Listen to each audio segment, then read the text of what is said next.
Hello everyone, welcome back to the channel. So if your Rinnai Tankless water heater is not working properly or if it is showing errors, then this video is going to show you exactly how you can reset it safely using the latest method in 2026. So first of all, you need to start with the basic power reset. For that, you need to first of all turn off the water heater using the power button. After that, you need to unplug the unit from the power outlet or switch off the breaker. Then simply wait for at least 2 to 3 minutes. This step is really important because it is going to clear the internal system errors and memory.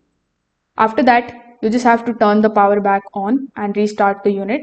In most of the cases, this alone going to fix minor issues and clears the error codes.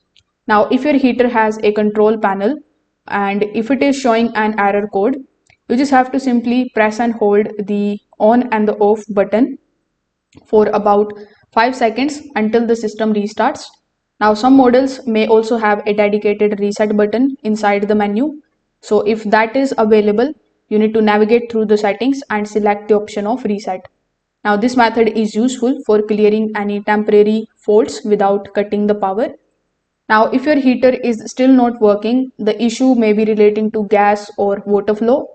So you can first of all turn off the gas supply valve. After that, you can turn off the water supply. Then simply wait for 1 to 2 minutes and then turn both of them back on slowly.